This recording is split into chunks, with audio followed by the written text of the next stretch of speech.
Well, this week, Trump gave a speech in Riyadh as part of his three-nation trip, swinging through the Persian Gulf that notably did not include Israel, which we'll talk about in a minute. And in this foreign policy, he laid out some principles that he described as a brand new way of America's role in the world. I heard a lot of this in previous speeches, including denouncing neocons and endless war. That was sort of what Trump began his 2016 campaign by doing, the foreign policy orthodoxy of both parties being wildly out of whack and in needing a fundamental reform. But this seemed to be I guess you could say, more comprehensive and maybe more emphatic expression of this foreign policy, and the fact that he chose Saudi Arabia to unveil it, I thought was notable as well. What did you think of this speech in terms of whether it signals a real break from bipartisan foreign policy dogma? Yeah, so the speech itself is interesting because so much has happened this week, and obviously the sort of warp speed of the Trump presidency generally, I think, kind of got past, and people paid attention the day of, but then sort of was zoomed by. But I think it's notable that he even did a speech. I mean, he could have made these maneuvers and just kind of left it up to the referees to draw a conclusion. But he went out of his way to deliver this sort of broadside, this bromide against neoconservatives. And this is now a talking point of the admin. Now, of course, people want to get into the definition of what a neocon is. But effectively, it has become, and I think, an effective and accurate byword for all members of the Republican Party who want to take it back to basically, use Trump as a mascot to win elections, but then essentially do George W. Bush's third term. And so Trump explicitly castigating neocons. He's attacked endless wars in both the 16 and 24 campaign most prominently, but to go after neocon in a foreign policy speech in Saudi Arabia was quite a move. And then additionally, the term itself is becoming a key talking point of the administration itself when apparently former FBI Director James Comey, sort of Instagrammed an assassination threat or implication thereof. One of Trump's leading spokesmen said that this was, effectively motivated by Trump's anti-neocon rhetoric. So this is clearly a choice by the administration. They could have done the policy separately, but to sell it and to lay it on so clearly, I think is a clear statement of where the administration has gone. And also it implies a bit of a break even from where the administration was 45 days ago. It's interesting. It was a long speech. There was a whole part first telling the Saudis how fantastic the president is doing to help America be strong and economically prosperous again, which I suppose is part of what he's trying to pitch there. Like, hey, we're back. We want to do business, that can benefit both of us. The foreign policy part seemed like it had different people providing different input into it, because it is true that, like, on the one hand, you had a rhetorical and quite vehement repudiation of neoconservatism and the fact that, he said, we've had all these people who think they can nation build and they've destroyed far more nations than they built because they tried to interfere in countries whose complex histories and politics they simply didn't understand, and amen to that. All I could do is applaud that. But it seems like the fact that it was in these particular countries, which are not really models of democracy, to put them mildly, they're some of the most savage and repressive dictatorships on the planet. They're countries where Trump's family has done a lot of very lucrative business and continues to do a lot of lucrative business. Jared Kushner got $2 billion from the Saudi sovereign fund. They've done business in the Emirates as well and are pursuing other deals. I feel like the speech had a lot of that influence in the sense that I thought it catered a little bit to the Saudi audience, where he blamed Iran for being the root of all the problems in the Middle East, which is, of course, a thing that the Saudis like to hear. They've had a long-standing rivalry with Iran. Maybe it's gotten better over the last few years, but it's still there. And I think his vision of, and you tell me if you think it's different, but I think his vision of it is like, he always says, like, I don't really care if countries are democratic or authoritarian. I don't care if they're strong men. That's kind of good. That means they're tough. I find that honesty very refreshing, because that is what U.S. foreign policy has thought. It just always was accompanied by this deceit, this pretense that, oh, we only partner with democracies and we fight to extinguish authoritarianism. So his vision seemed to me like, look, the model of the Middle East is what we're seeing in Doha, Dubai, and Riyadh. These like very economically prosperous countries, they're extremely modernized.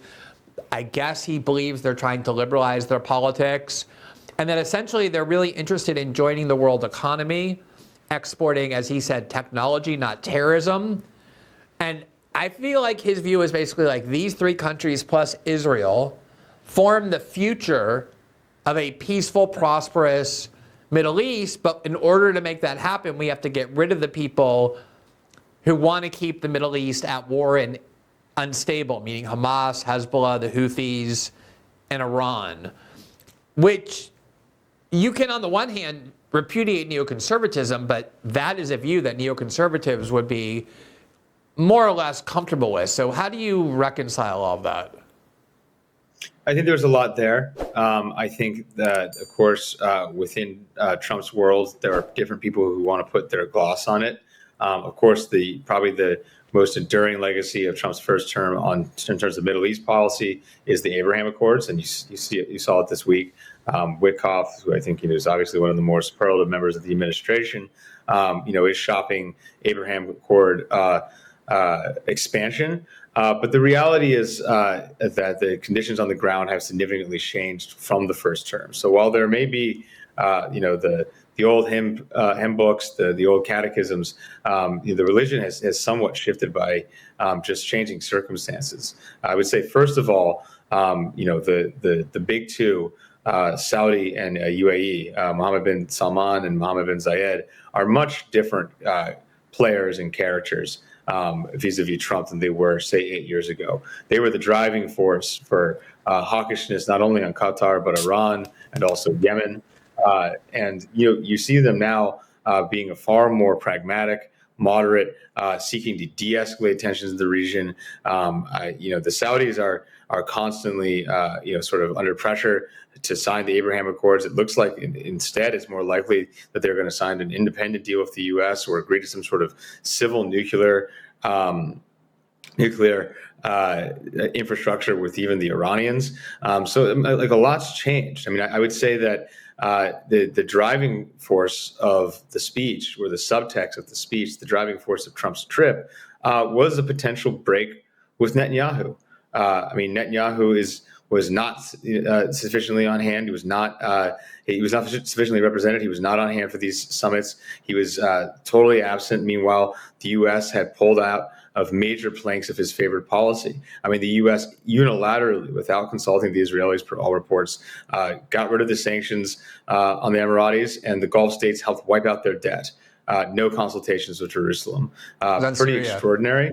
The sanctions on And, Syria. sorry. Yeah. I'm sorry if I misspoke.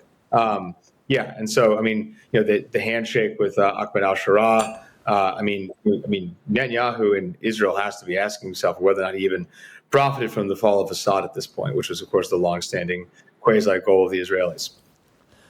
All right, so let's tackle that for a second. Actually, no. Before I do, I want to really get into that Trump-Netanyahu rift, how extensive it is, how real it is, how consequential it is. And that was the perfect segue, but I actually have a question for you I want to ask first before we get into that, which is you made a point today, and I've heard you make it before, that a lot of people who kind of support Trump's non-interventionist foreign policy are angry about his protectionism and tariff policies at home. And you made the point that you cannot extricate the two, that the vision that drives the protectionism and the tariffs is the same vision that drives his new foreign policy approach. Why is that? What do you mean by that?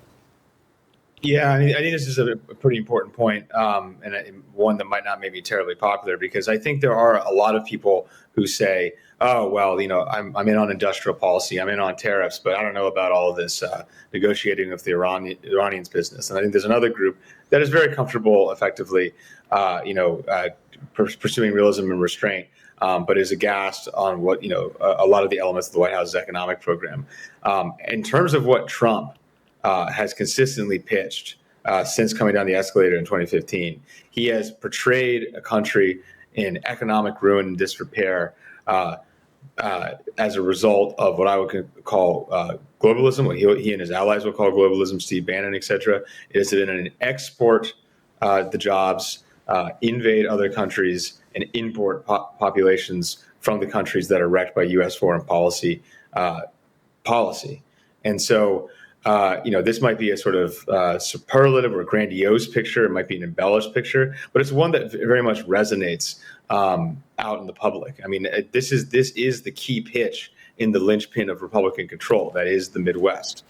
They are saying to you, we exported all these jobs, we imported all these immigrants, no discussion about that. And additionally, your children bore the brunt of the wars, and you got very little for it. And so Trump himself has always linked it. Witkoff, who I guess is increasingly Amanance Greece of the administration, has explicitly linked it.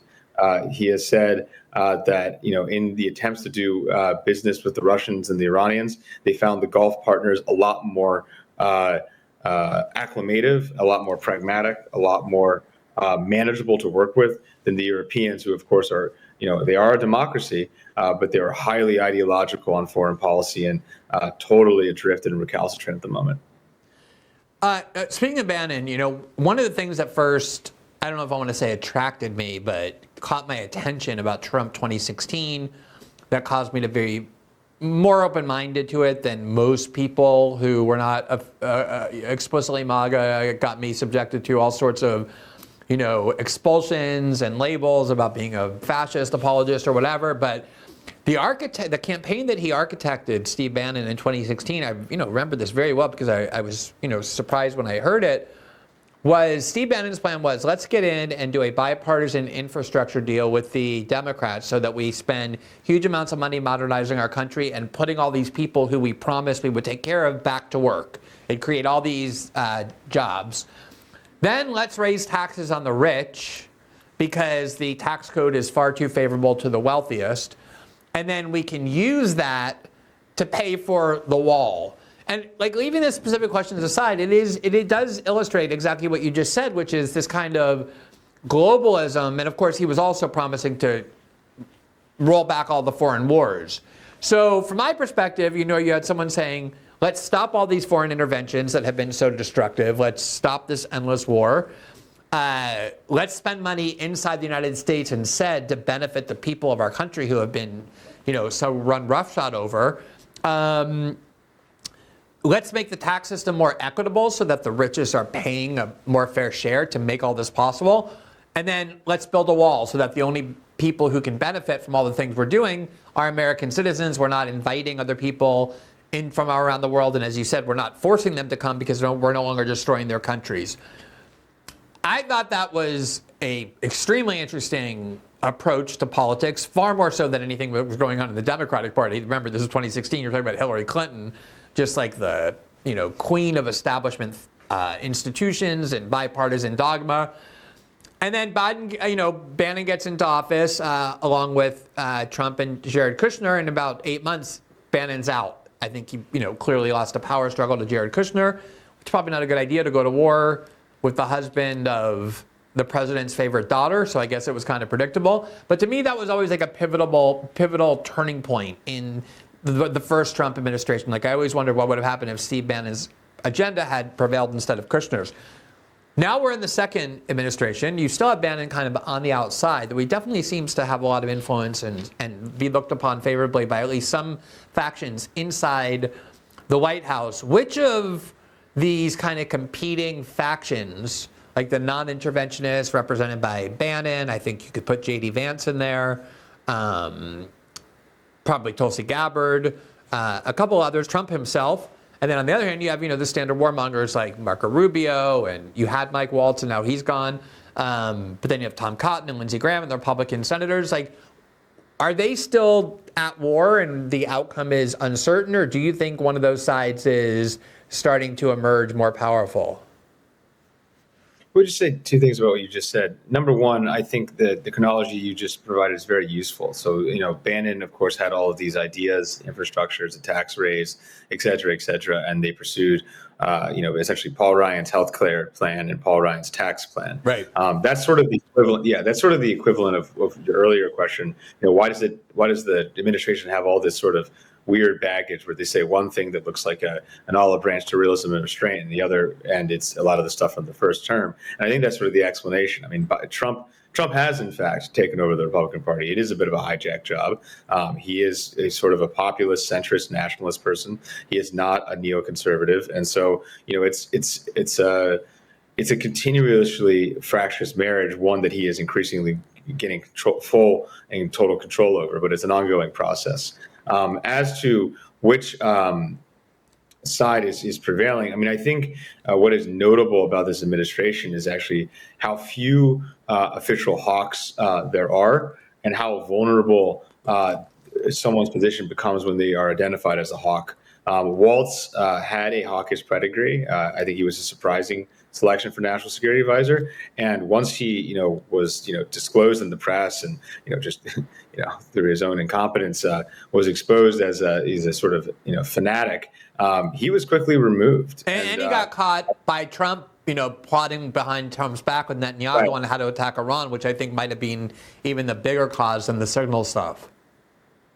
Well, I mean, yeah. I mean, I think for the perspective of the sort of neocons and the hawks, like, consulting with the Israelis behind the president's back is almost like, what was so wrong with that? So, like, it's not even an OPSEC question. It's like a question of morality in a weird way. I mean, Bolton did a lot of the same stuff too. I mean, he was very close with the Israelis, and it's it's the first thing he did when he became national security advisor. So, Waltz probably thought he could get away with it. The Israelis, I think, have overplayed their hand, and we'll see.